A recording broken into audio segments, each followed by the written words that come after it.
Welcome to Module 6 of Google Semantic Search with David Ameland and myself, Martin Shervington. And in this module, we're going to be looking at content. So, over to David to talk about content marketing and the semantic web. In a semantic web, content is the currency upon which many things actually run on. And even before the web came along, although we didn't think of it as such, everything we did is content of some kind. Saying hello to somebody in the morning is content. You're creating a conversation and you're actually conveying something. If you say hi as opposed to hello, if you say how you doing as opposed to good morning, you're basically establishing context and intent and tone which signify something other than just your words. And this is the complexity of the content which we actually come to see across the web today. Because essentially content isn't just what the words are, but the synthesis of those words sends a signal which in itself begins to have some kind of desirable, hopefully, effect on those who perceive it. So the role of content in the semantic web is to establish our credentials in terms of our identity, to explain to people who come across our content who we are. If we think of it as individuals, now we must behave almost like a brand, and brands are very good at this because traditionally they have controlled their content to such a high degree that when you came across it, you almost immediately identified the identity of the brand behind it, whether it's an advert or a TV commercial or something you saw on the radio. Or even perhaps the packaging, and Coca-Cola is a prime example here. Individuals now have to work in a very similar way. And again, this may seem a little bit stilted and artificial, but it's anything but. If anything, it's a very considered and considerate way of how we actually project ourselves in order to help those who come across us online to understand a little bit better about who we are and what we do. Okay, so next let's take a look at the different types of content. Now when it comes to content, there are 4 different types, or there are more than 4 different types really. I mean, let's look at it. We have text, we have pictures, we have video, we have audio, and we have diagrams.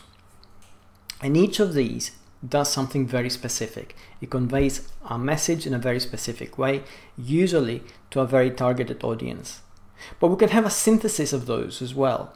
So essentially, the types of content we choose to generate allow us now to create a multiplicity of messages, perhaps, with a slight overlap of each one, which in their entirety begin to shape a very, very clear picture of who we are. And that is truly amazing. Next, let's have a look at what our outcomes are for our content. What are we trying to achieve by producing it? Now the importance of content becomes evident if we actually answer the question, what does content achieve? What is it there to do? And really it's there for a few things. Obviously, we said straight away, it's there to establish an identity, a sense of who we are, our credentials. But at the same time, it establishes our authority, because depending on the content we actually generate and the depth and quality of what we say and how we say it, those who come across it begin to get a sense of our own ability to say what we say and how well we say it, which is essentially a sense of authority. And the moment we establish a sense of authority, which at the same time is beginning to become linked to a sense of identity, then we come into the realm of reputation, and that all necessary trust without which nothing ever happens, whether we are online or offline. Finally, let's have a look at what this means for a content creator.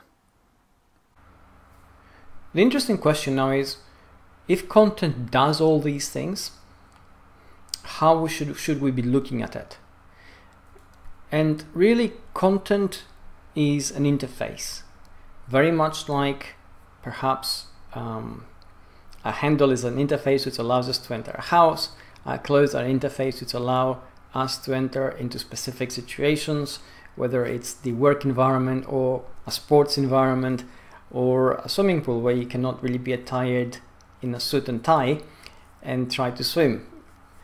So content plays that kind of role. It's the interface, and the moment we have the idea of an interface, the question arises: what is it there to do? An interface is there to facilitate those people who want to interact with us to do it easier, and for us to facilitate the kind of interaction which they would benefit from. So essentially, when we create content, we really should be looking to match what we want to do with the needs of those whom we're trying to connect with, whether it's on a business related environment or just a purely informational one. We need to be aware of their needs and create the kind of content which most fully answers those questions and those needs in the most satisfying way possible. There we have it. That was Module 6 of Google Semantic Search.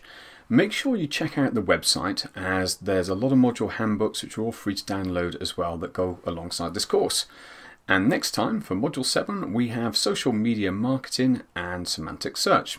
See you then.